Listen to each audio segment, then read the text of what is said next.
What's up? This is Rebel Radio. What up? What up? This is DJ Newmark. This is Peanut Butter Wolf. It's your boy. It's okay. Keep checking out Rebel Radio. Rebel Radio. This is Rebel Radio. We're in the place right here. Rebel Radio is going down. Would you say Rebel Radio? Oh, wait. Let's do it again. Rebel Radio. Hey, what's up, Rebels? Welcome back to Rebel Radio. I'm your host, Josh Levine. My guest in the studio today is the rapper Big Pooh. He was a member of Little Brother, which was kind of supposed to be the next generation's Tribe Called Quest before they abruptly broke up. And now we caught him in Los Angeles when he was on tour with the Beatnuts. He came by the studio to share some tidbits of wisdom with us. He gives us some great insights into what he learned about how to make partnerships work, how he's copes with stage fright. I'm not sure he's totally overcome it, but he makes it work anyway for him. And a great story about how Apple used to bring people together and no longer does. And now let's get into the interview with rapper Big Pooh.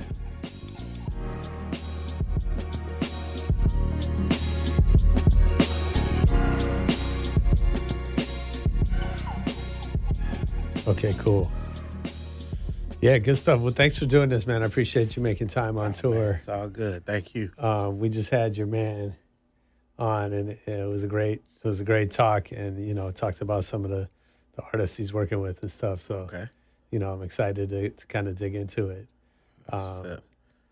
And I've been a fan of the music you're doing for a long time. Thank you. And I was at Herb magazine back. Oh wow. When Little Brother first came out. Wow. And all that, and so seeing you guys come up and make it happen, and now doing it on your own, it's good. It's been good to watch. So I'm excited to kind of That's what it is. learn how it goes. That's what it is. So take us back to the beginning. I always love to start with just how you got into music first, even as a fan. Like where did the that beginning? Yeah, the very do you remember the first records that you loved? I don't know about loved. I know. I definitely remember dancing to "It Takes Two" by Rob Bass, and DJ Easy Rock a lot. Okay. Dance competitions, but what was the first music where you felt like this is my music, like not your parents or? probably was in 93, 94 when I heard Nas, Illmatic. I was 13, 14 years old, and I had a friend that was from New York, and he used to always come down and bring music and share the music with me. Obviously this is predates internet and all that good stuff. So that's how I got my music. And when I heard Nas, I was like, that's it. Like, I want to be him. Yeah. You know what I'm saying? He write, because I always was into writing poetry and short stories and stuff. Before that. So when I heard him, I was like, that's who I want to be. Like, that guy speaking for me. Is that right there? So yeah. And when did you write your first raps? probably around that same time. Okay. No, was it that? Maybe a little bit before then. I tried to. Okay. I had a group, me and my man Josh, who I actually just reconnected with on Facebook. Oh, okay. We had a group called the Ill Funk Freakers. Okay. And I don't know what it meant, but it just sounded cool.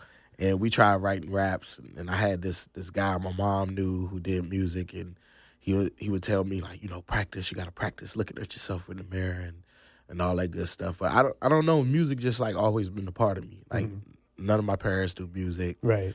None of that. Sure. I don't have any, as far as I know, famous musicians in my family, but it's just always been a part of me. Yeah.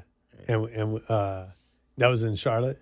Nah, actually that's in Virginia. I'm from Northern Virginia originally. Okay. I moved to North Carolina to go to college and never left, but I'm so a what was Virginia kid. happening in Virginia as far as like hip hop scene? Go-go music was happening where I lived at. Like, I was a big go-go music fan, Junkyard, Backyard, man, Northeast Groovers, Rare Asses. So I wanted to be the front man in a go-go band when I was younger. Yeah, definitely.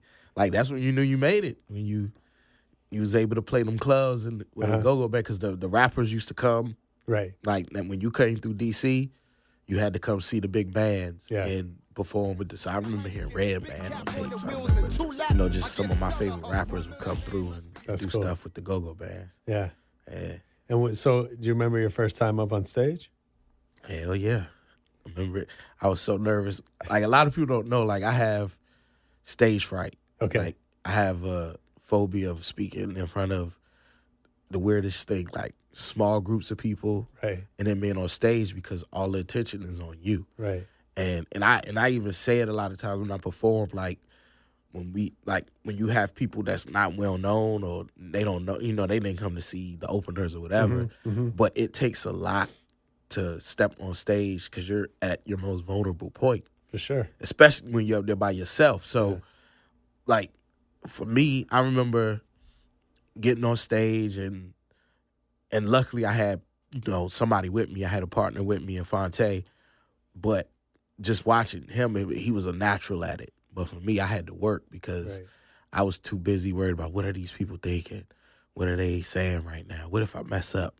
And the slightest moment my mind slips, I can lose my place of where I'm at. And it takes a millisecond. And I remember, I never forget, first time we headlined in New York City. We was at SOB's. Okay. And we were doing a record. And we hadn't performed the Yo-Yo live before. And so we were doing the Yo-Yo live for the first time in New York City, headlining SOB's. And I get up there and I'm so nervous. And then I'm freaked out because people know the words and they're saying them back to me and I'm looking at people and I just lose it. Like I lose my place. I don't know where I'm at. And I start to try to freestyle and I said the same 3 lines for 16 bars pretty much. And that was probably the most embarrassing moment of my career. And it was nothing but the stage fright. I wasn't comfortable at that point. So what do you do now? Is that still a thing, or? I mean, not as major as it used to be, but now I know how to clean it up. I worked at it, worked on the confidence, and I still mess up, but it's not as noticeable as before. I know how to clean it up better now as opposed to then. I would just freak out. I go into shock. Yeah. Now it's hey, it's part of the game. So when you go up there the first time and you're having this stage fright, do you come off how do you come away from that and feel I want to do this again? Because it's a high. It's a rush. It's what Jay-Z say, fame is the worst drug known to man. And it's a part of fame, but it's a rush about it. And either some people with roller coasters. Sure. Some people I hate roller coasters, but some people get a high off roller coasters. Right. And the stage is the same way. Once you go up there, you either going to figure out, I don't want to do this anymore, or, I got to do it again. Uh-huh. And the crazy, even now, I've been doing this for, over a decade. Yeah. I hate the traveling part. Uh-huh. I hate the living out the bag part. I hate the eating crappy part. Right. But getting on that stage every night, I could be dead, tired, sick. Even this tour that I'm on now, I done hurt the arch of my foot. My knee been banged up. I just caught a cold, whatever. But I will not. When I get on that stage, you can't tell anything is wrong with me, and it's that high. It's that rush. Mm-hmm. So when did you know? Was it? Was the feedback? Was it immediate? You knew that this is what you were going to do, or when did you feel like this is what you were going to do for a living? I think when I met Fonte and Ninth and some of the other guys, Big Doe, Sean Don, I just saw how some of them guys were so passionate about it. They had that it's this or it's nothing attitude. Whereas me, I was like, oh, this is kind of cool. And, making music with people in college. This is. I didn't look at it as a career as they did, but just seeing the passion they had, the drive that they had, and then the natural talent that they had, it made me want to work hard. I'm a competitor by nature, so it made me want to work hard and catch up because I was behind. And once I started, we started making music. When Little Brother finally formed and I heard what we had, it kind of scared me because it was I didn't know I could be part of something this good. Yeah. And at that point, I was I think this is real. This could be something. Don't know how long it's going to take. Don't know where it's going to take me, but I think it could be something. And that was around 2001, 2002.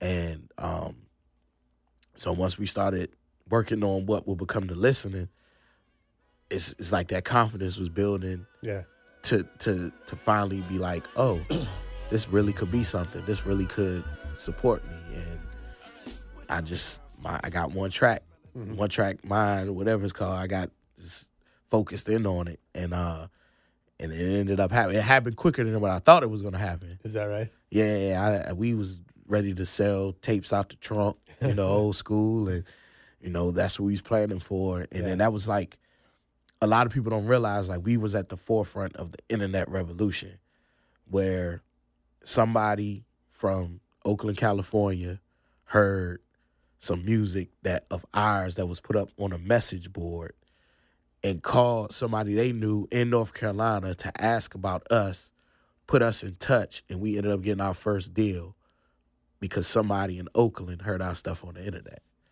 That's Benny B? Benny B. So Benny... Well, he wasn't the one who called us. Okay. This cat that was working for him, Ian Davis. Okay. At the time. I feel like I know Ian. Yeah, he called him ID. He was working for him at the time. He heard us. But Benny grew up the house across the street from my grandmother. Crazy. So like I'm a bit older than him, but when I used to go visit them, I used to play with his big brother. Wow. Like all from like 5 years old on. That's crazy. Yeah. And then we didn't see, and then I saw him at a music conference, and we didn't know, like, it had been like 20 years. Right. And we were, real little, so we didn't even recognize each other. It took a while to like put all that together. That's crazy. Yeah, it's funny. That's crazy. Yeah. So, so you got in this group with two other guys. Right. And you guys weren't friends before that. Nah, we all met in college at different point in times. Okay. 1998, my freshman year, Fonte sophomore year. Ninth had started school in 93 because he's older than both of us. Left, went to another school, came back. So it was his first year back at that school, cool. North Carolina Central. Yeah. And I know the story of how Tay and Ninth met. It was moving in day, and Ninth had a magazine, Source magazine, and Tay saw it and was like, let me see it. And then they started, those two are just music junkies, like music nerds. That's all they do all day. Yeah. Me and Tay met, half of my first semester, my freshman year, I stayed in a hotel. Like I stayed in the Marriott because dorms, they had more students than they had space because two dorms weren't finished building. Yeah. They hadn't built them yet. And so when I finally moved into the dorm, I ended up moving on the hall with two people. One who's ended up being like, he's like a good friend of mine now, a RA, and then the other person, a good friend. I was in one of their rooms because I always gravitated towards older people. So I was in their room, and Fonte comes in, and he was like, yeah, man, I wrote this rap for English class, man. I want to spit it for you. Let me see. And because he was playing football at the time, and he was like, yeah, I think I'm going to quit playing football because he was on the academic scholarship. Yeah. He just liked playing football. And he spit it, and I remember the rhyme was, the title of the rhyme was called No Apologies. Mm-hmm. And I remember he spit the rhyme, and I was like, whoa, like, that's crazy. And we ended up meeting, and to this day, we wrote in the same circle. I still don't remember the day, the time I met Knight. Right. Like, but I just remember being in that room and Tay spitting that rhyme, and I was like, yeah, I got to know who this is. Like, this is crazy. It's funny you say, like, about the Source. I wrote for the Source around that time, actually. But I remember that when, like, hip-hop, like, not everybody was into hip-hop. Right. And so when you saw another cat that was carrying a Source, like, that's your badge, something. Right? Yeah. Right, or a certain sneaker that, like, because everybody didn't have that. Yep. And then you would know, like, that there's a connection there. And is that gone, or does that still happen? Nah, that's gone now. Yeah. It's because you don't have that thing that, right. Like you said, like you look and be like, oh, he got that? Oh, right. Man, I know what you into. Right. You can't tell anymore. Yeah. And it's all the lines are blurred. Yeah. So that was definitely a special moment, like just to have that, because you knew what was in the magazine. You knew what type of music you were going to find in there. And so you knew if that person had that magazine, they were into what you were into. Mm-hmm. And I don't think you have too much of that anymore. No, I don't see it. And I think it's like, it's a little unfortunate because it's like that, like you said, it's a special moment, right? When you discover like, I don't know this person, but there's something, we're connected. We connected. I think that's a larger, that speaks to a larger problem within where we're at now, where things like that encourage you to socialize. For sure.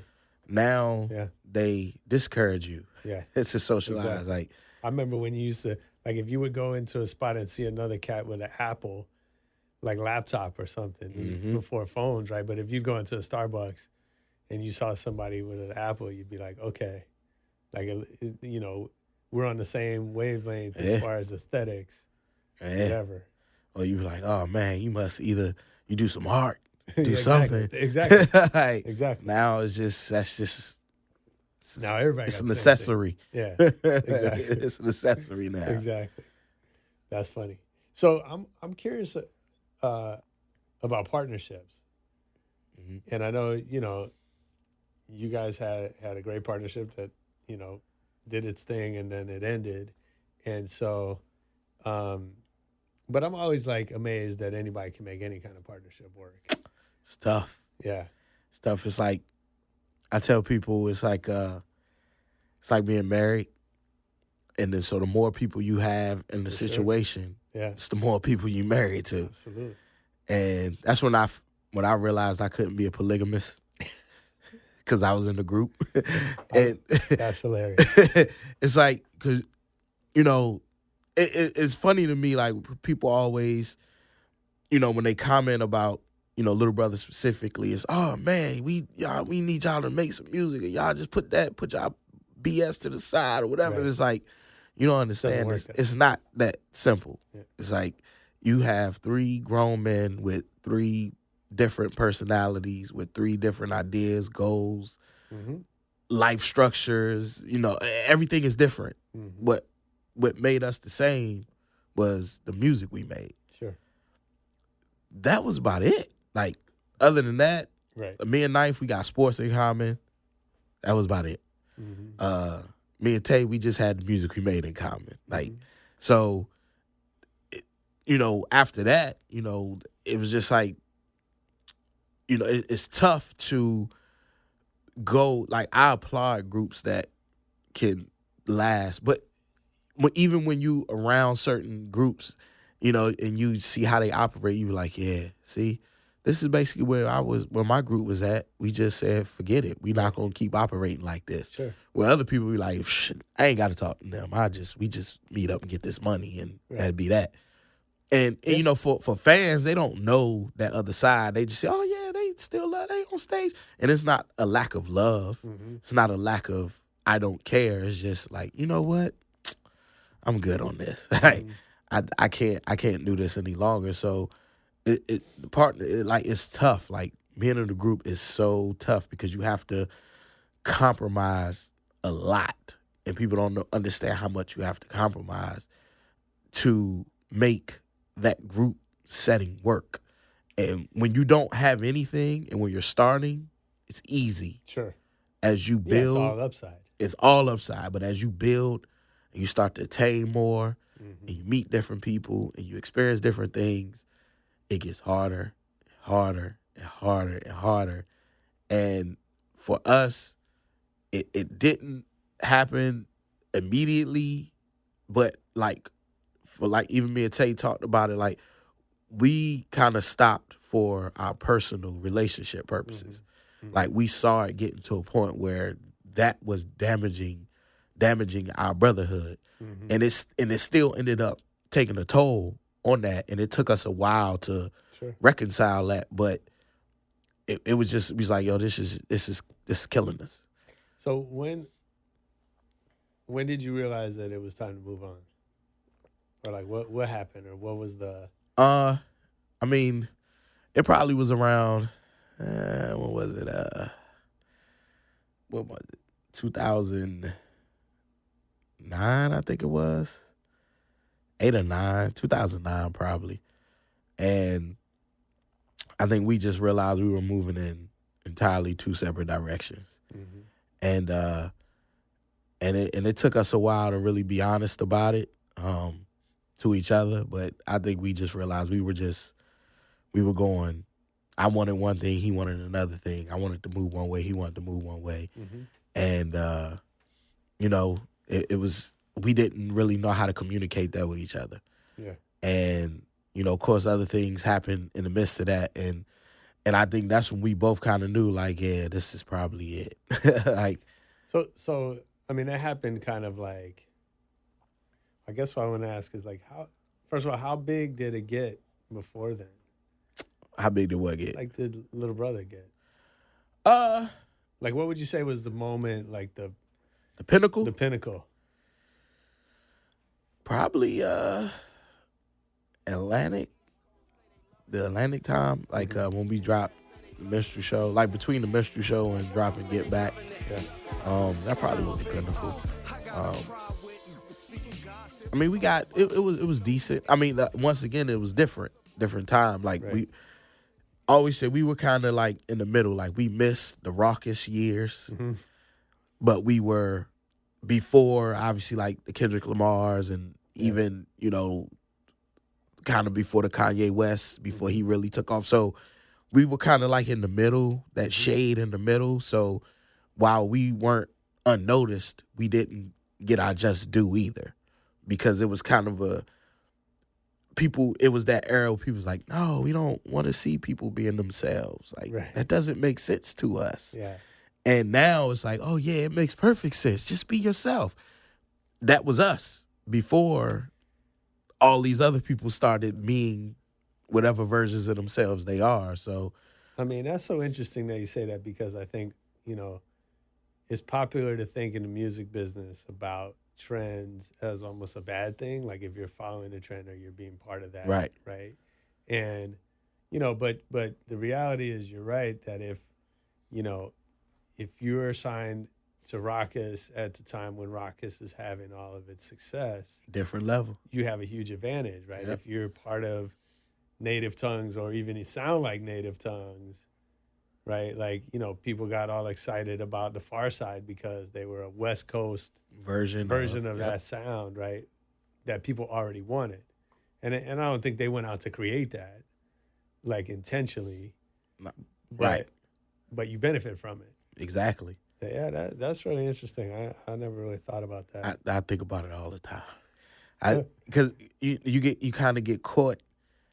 And you realize it when you meet all these different artists, and they were like, oh, man, I love what y'all did. Or, the younger guys, I grew up on y'all, whatever have you. And then you start noticing the effect. Like, you don't notice it in the moment, but you notice it later. Like, damn, we really had a huge effect on a lot of what people hear now, So were you hearing that at the time, or that came later on? It started coming towards the end. We were on the descent at that point. And when I started hearing it, and what was who were like the big surprises that you had impacted it? I don't know if it was necessarily surprises. I mean, because there's been people we work with. Like, I had a very good working relationship with Kendrick Lamar.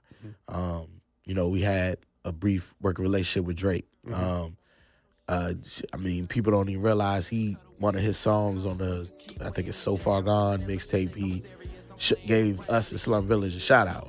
Cool. And that, and then I've heard other artists like a Big Sean or whoever, like, I know Wale, of course, he worked with Knife a lot, like just different cats, like on that level, like that you see on a certain level now, and you like, they've been influenced by what we did. And for people of now, they may not know it. Sure. But it's just like, that came. I mean, obviously we were influenced by who we were influenced by, and then they were influenced by us, and it's crazy. But like I said, we just got caught in that shade where, we missed the early boat, but we was too early for the new boat. So we kind of was on a raft in the middle of the ocean. You know what I'm saying? So, I mean, it sucks to be in that position, but it's also it's cool as well, because where the fans may not know or realize all I'm not saying everybody, but some may not know or realize, and then the artists, when you meet them, they give you your proper respect. So, Absolutely. It still feel good. So tell me about the lessons that you took from that partnership. But when it ended, what did you take away from it that you would bring into the next phase? I learned how to be a better communicator. Okay. I mean, any partnership, relationship, anything, it's about communication at the end of the day. And I learned that part of our problem was we didn't know how to communicate certain things to each other. So moving forward, I had to be open and be willing to communicate whatever it is I was feeling with business partner, another rap part, whatever it was. I had to be willing to do that. Yeah. Because I wanted to avoid that situation again. And I wanted to cut things off at the pass. Like if it's not going to work, it's not going to work. Sure. And I think that was probably the biggest thing, was just learning how to be a better communicator.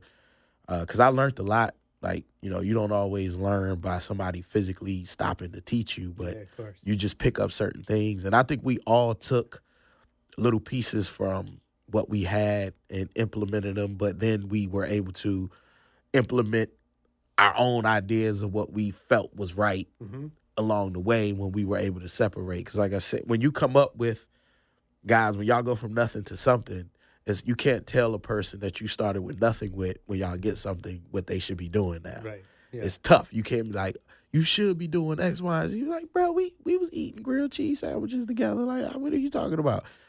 But when you get new people that haven't experienced what you've experienced, now you can kind of dictate, a little differently to them.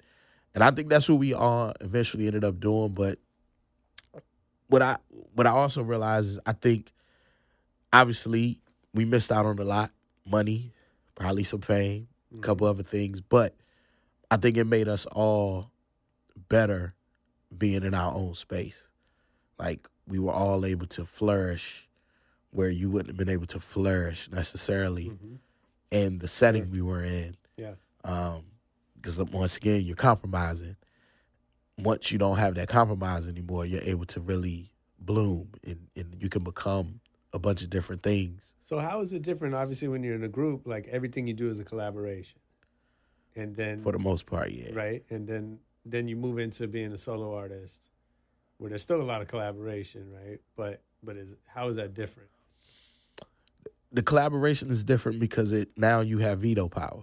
Like, it ends and begins with you. Right. So, like, I can work with, producer or whatever, and we can be working on a record. And at the end of the day, whatever I want, I can get. You know what I'm saying? I can be that guy and get it. But whereas when you're in a group, you got to come to a consensus. Or somebody's just going to be like, nah, we're going to do it this way. And now you got other people who going to be pissed off because it's like, I ain't even listening to what I'm saying. You don't got to worry about that when you're not in the group. Yeah. It's like, I don't mind collaborating, but at the end of the day, I'm going to get the result I want to get. And I think that's the big difference. And some people prefer it that way. Right.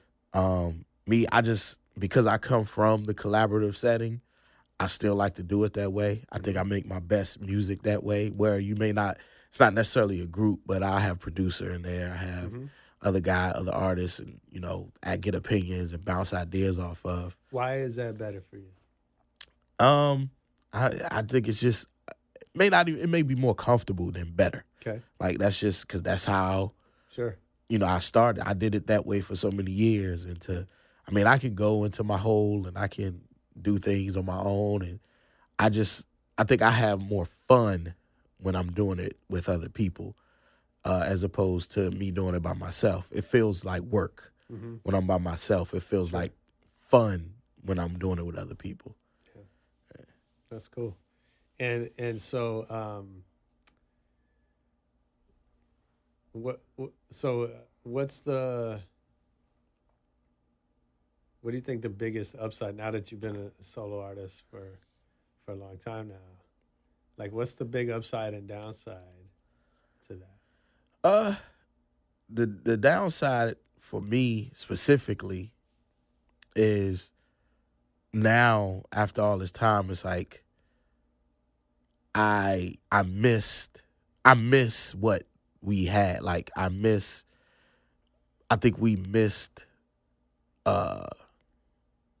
time, as a group. I always say, like, we fought so hard, and then right when we got to the point where we was about to break through that wall to where all of the riches were, we kind of said, we tired, we done. It's like that picture with the guy digging the tunnels, and the one guy stops right when he's right there. It's like we was that guy. Yeah. It's like, throw the pitchfork down. We done. We quit. And I always thinking about that. But like I said earlier, just doing it by myself, I learned a lot about who I was. I learned a lot, period.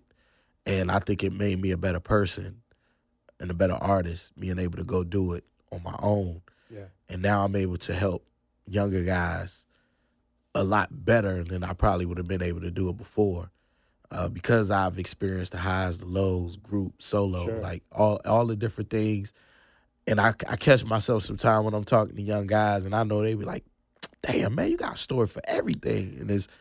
And I'm like, I really do got a story for almost everything, because because of the way my career went, I've been in different positions and I've experienced a lot. So I think that's benefiting me as I transition into the next phase of my career, which is managing. And I'm able to, yeah. Okay. And I'm able to help. Right now I have one artist. I'm able to help him a lot more because I have those different experiences to lean on. Yeah. And then I come from a creative background, so it's like I can assist you there, but I also know business, and I can go do that. And I think it just made me more well-rounded and prepared for that phase. So how did you make that decision to go into management? It took me a while to make it. Like, I always, since day one, I've been hands-on. Like, I always wanted to know why certain things were done, were being done, why we're doing it, what's the proper way to do this, what's the proper way to do that. Want to know about merchandise. I wanted to know about everything. And it wasn't even a thing of I don't trust the person that's doing it. Mm-hmm. It's just more I just want to know. Sure. And as the more I knew, the more I liked it. It was like, I actually like being able to handle this stuff. Yeah. And even like later in Little Brother, towards the end, I was doing a lot of the road managing myself. Like even for tours, when we had tours, like I was booking flights, I was booking hotels, I was, taking care of different things. And, then towards the end, I was collecting the money. I was doing the setting up with the promoters. I was doing all that stuff. So at that point, I realized, I was like, oh, man, this would be kind of cool later. Yeah. And then I started getting a lot of younger guys. I mean, people always hit me and want me to listen to their music or whatever, but I started connecting with younger guys and becoming more like a mentor, and, just giving them game and listening to records and giving them pointers and things of that nature. And I started noticing it was happening a lot, and it was a lot of good talent that was coming through. And my manager, who's now my business partner, Doe, he always was like, whenever you're ready, I think you'll actually be a good manager, whenever you're ready to do it. And he probably told me that a couple years ago.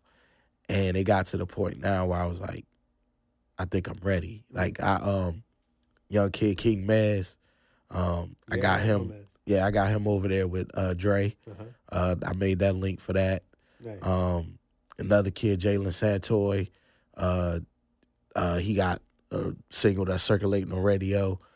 But he ended up going with Empire to do this record, but he had like major labels looking at him. I was helping him. It's another young kid out of North Carolina named McKills that I'm working with. And then the guy who I actually ended up officially managing, who I manage now, his name is Luke. Okay. He actually just signed a deal at the end of last year with Dreamville and Interscope. Nice. And so it was just I was just like, man, all these young guys, and they just coming through. And I was like, yeah, I think it's the time now. And with Luke, I was like, look, man, I'm stepping on a leap of faith here. I think I can help you. I know this, I know that. I don't know this, I don't know that. If I don't know it, I can find it. Like, and you know, I just kept it 100 with him, and he was like, you know what, I trust you. Like, we had worked together for a while, but he was like, yo, I trust you, and you know, that trust is paying off. Is that a good idea? Like, would you advise other artists to get to be not necessarily become managers like you're talking about, but like the way you were with, you know, managing your own business? If you can handle it, I mean, because make no mistake, I do have, you know, he's my business partner now. Sure. He's more business than me. I get it. So, like, it's still, you know, somebody there to hold the reins and steady the ship. But you can do it, but you need somebody to help you do it, because there's times where, you know, even like now I'm out on the tour. Yeah. And like I can still do managerial stuff because I'm technically only on stage for 45 minutes. Right. So I could do other things, but you still need somebody that's thinking about them things that you're not thinking about, because you're still have to be an artist for however long you have to be one. So how do you separate those things? Like, you know, I think the music business is like you get successful because of one thing, right?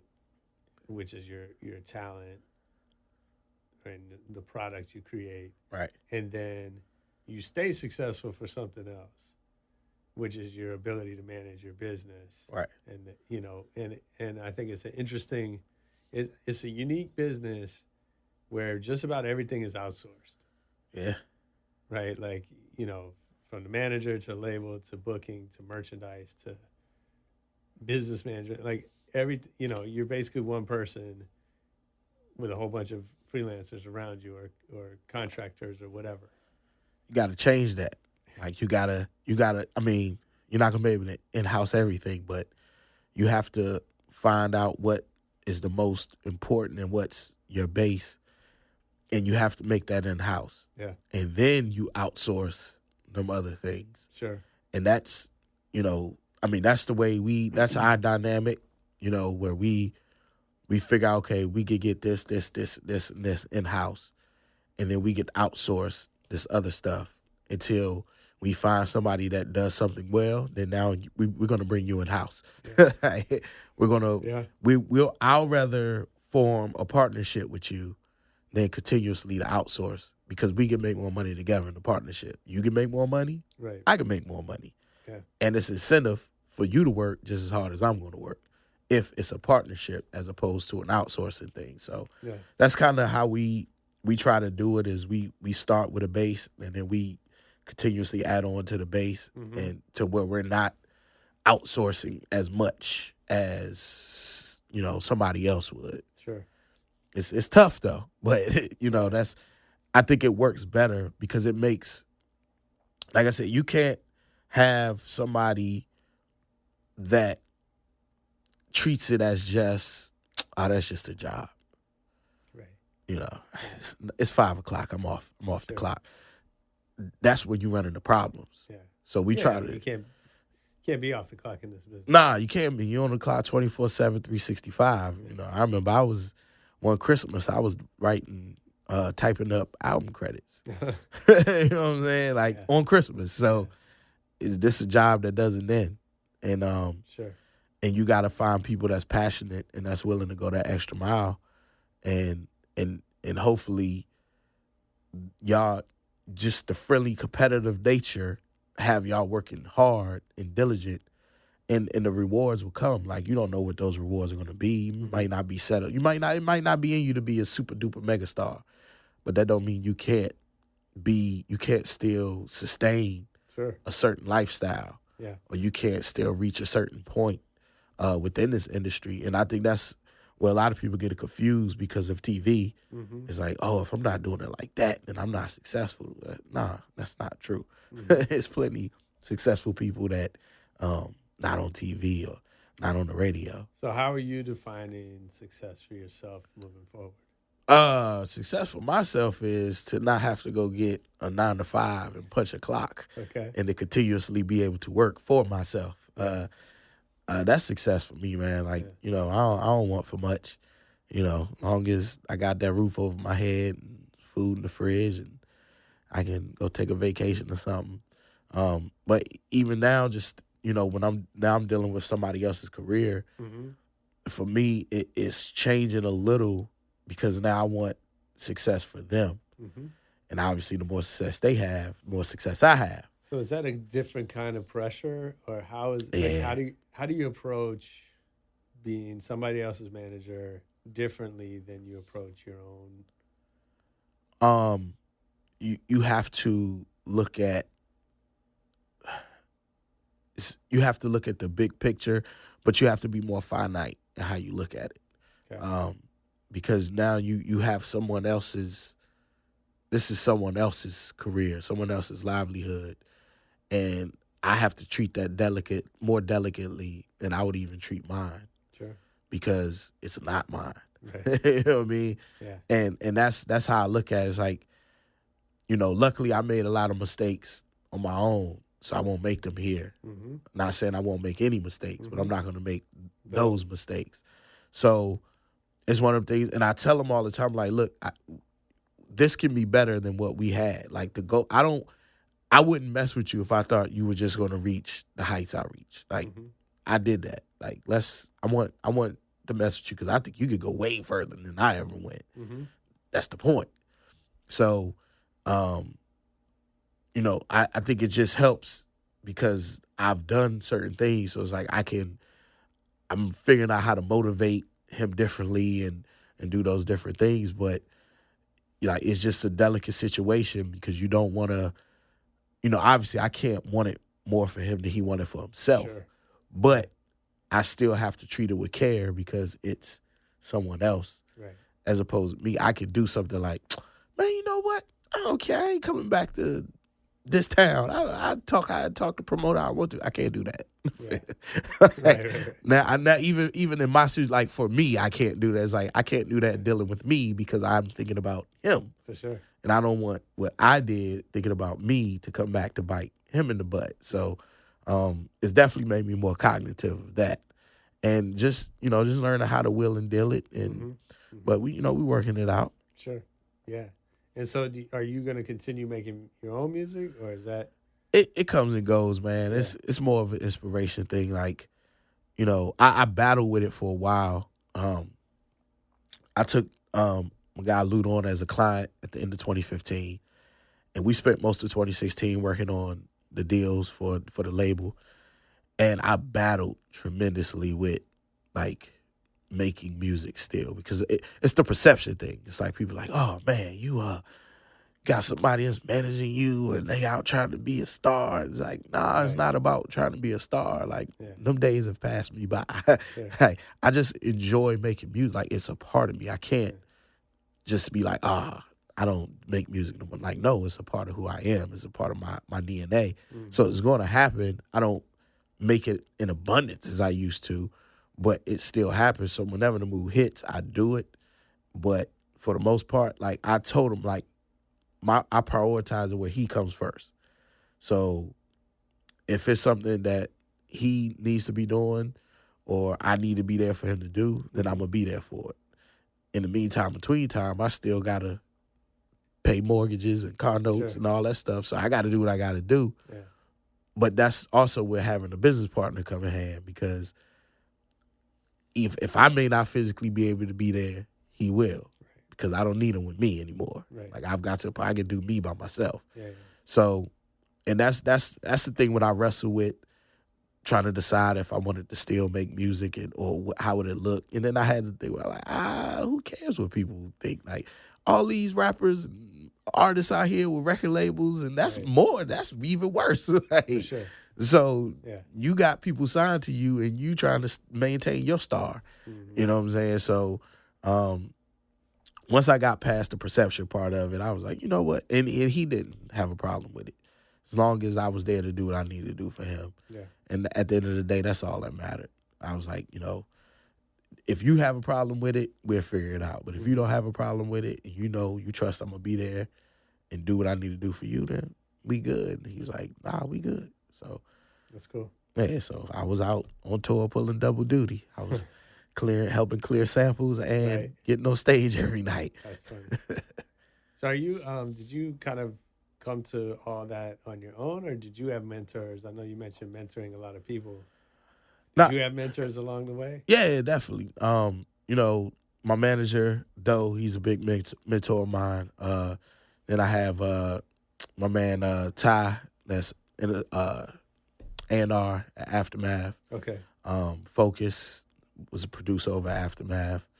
In the beginning, Bun B, you know, helped me out a lot. Just having conversations with him, and so those kind of been like, you know, my mentors, and you know, it's different people I talk to about different things, but the main person has probably been, you know, my business partner Doe. Helped me out a lot, tremendously. Yeah. Yeah.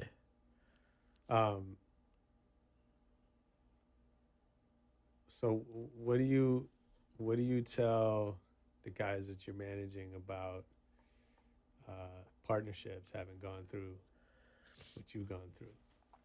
I don't say much about it. I mean, some things you got to learn on your own. Yeah. You know, I told my guy, I said, the main thing is I'm here for is to, I said, I can advise you. Yeah. I can give you the pros, I can give you the cons, but you're gonna make the decision you want to make at the end of the day. All I can do is present you the facts. And whichever way you go, I'm gonna be right there with you. I'm gonna give my 120%. It's gonna be some I told you so's. It's gonna get laid out from time to time, but we're gonna do it. This is your career. You know what I'm saying? So, and that's the way I was taught. It's like, you know, I made some wrong turns, and my guy was right there with me, giving it his all. And then if it didn't work out, he's like, "Hey, I told you. I told you it wasn't gonna work." Sure. But you gotta let them learn on their own. You know, in that aspect, they won't never be alone. But you gotta let them learn on their own. So I told him, I was like, "Look, man, you know, if you want to do certain things, or you know, link with certain people, or whatever, let's talk about it, and then you make your decision after being informed, and then it is what it is. Let's go to work." Yeah. You know, I'm going to protect your interests at all costs, but I'm going to let you, you know, steer the ship the way you want to go. Nice. Well, I have a little kind of a lightning round. Okay. That I like to do. So if you can go back to when you're starting out, you know, and give one piece of advice to let's say your 18-year-old self, what would you say? Ooh, I'll probably tell my 18-year-old self to work on confidence. Okay. Work on your confidence a lot quicker. Yeah. Yeah. It took me a while to get confident in myself. Took me a long time. Do you remember moments where that took like leaps and bounds? Or I remember the moment. Gradual thing? Yeah. I remember the moment. The moment is when I put out my first solo album, Sleepers. And I remember hearing, before I put it out, like, I was working on it. It was just me and producer Crisis. It was basically like both our coming out parties. And I was working on the record, and nobody really knew what I was working on. They wasn't really hearing anything. And I remember sending it to all of the people I felt was important to send it to, just to get their feedback. And I remember hearing some feedback. People was like, "Oh, that should just be a mixtape. Oh, this should be this, that." So at that moment, like, you know, that was my defining moment. It was like I could cower and do what they said, or I can push forward.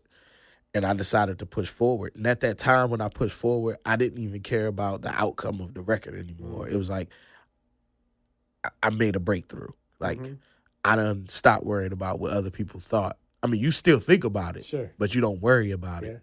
And you go and do what you want to do. And once I decided to push forward, and then after hearing all of the feedback after pushing forward from people outside, and it was like, yeah, I made that breakthrough. That was that confidence breakthrough I needed.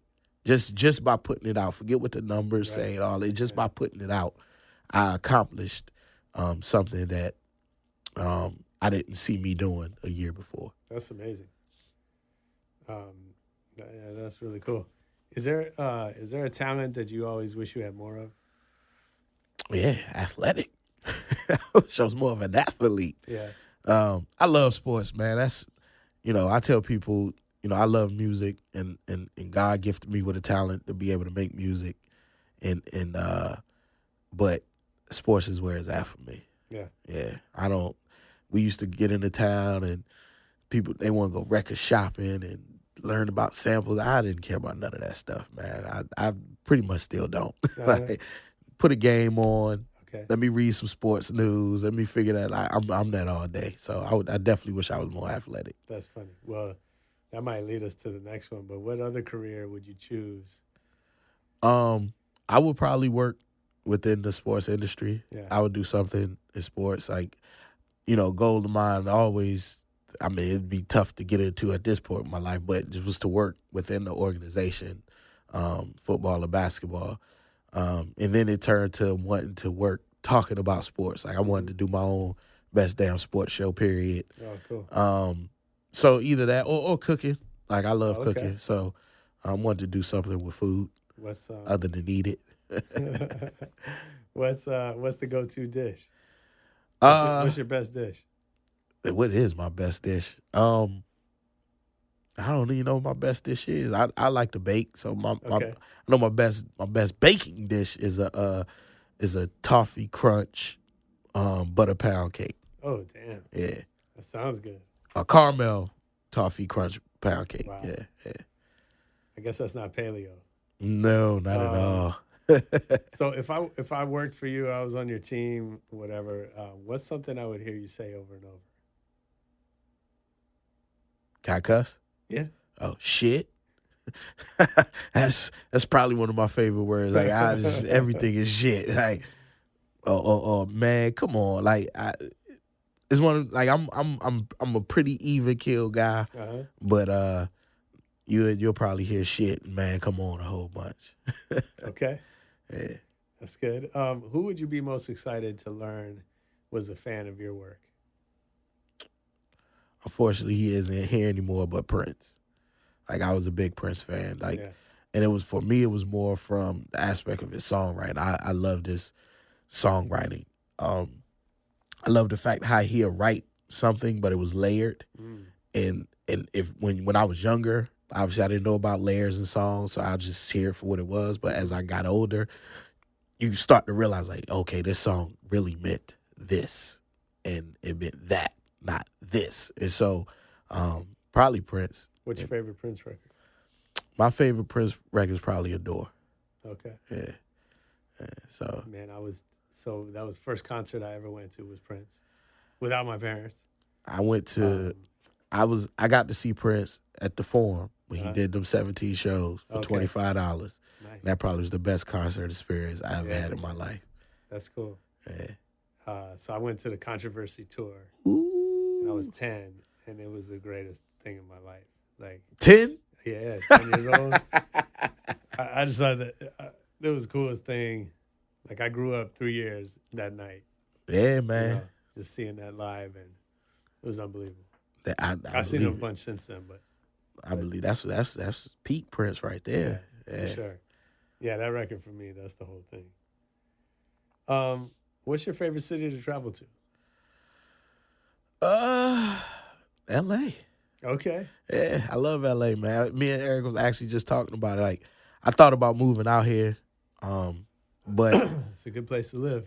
what I realized was if I lived here, I wouldn't work as hard as when I visit here. Okay. Because I'm a homebody when I'm at home. Concentrated. Yeah, and when it's concentrated, it forces you to really go for it, as opposed to, like, if I lived here, I would hardly come outside because it's home. Like, when I'm home, I like to be home. And I think that's why being in North Carolina is good for me, because it's not industry there.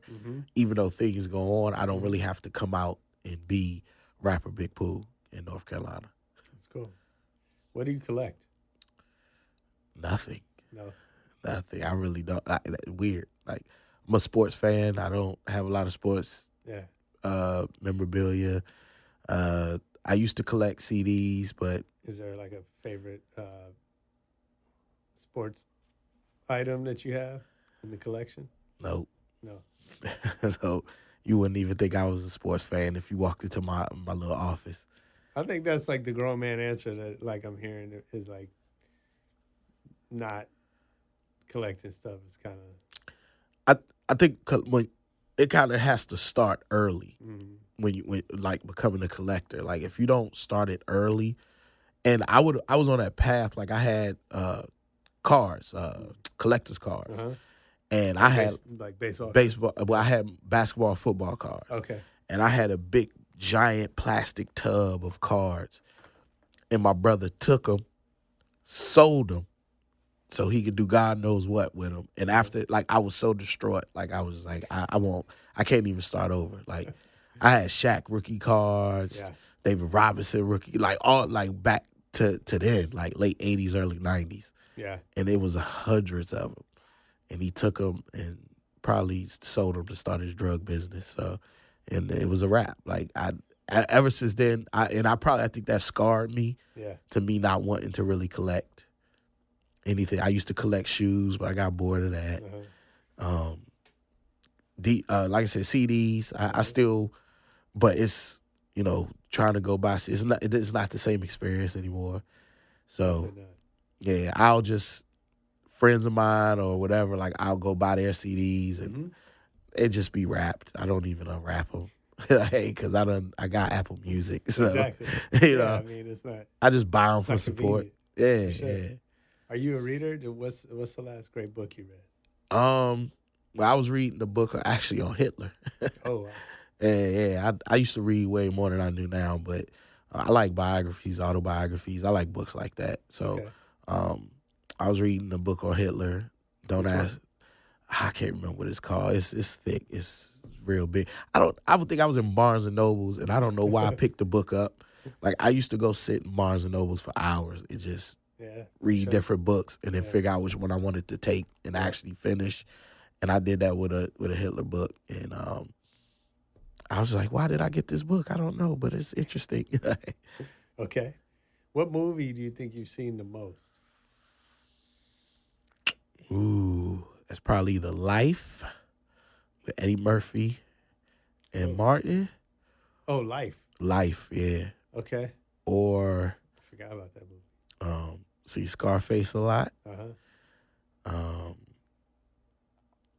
what's that movie I watch every time I come on? I can't remember the name of it.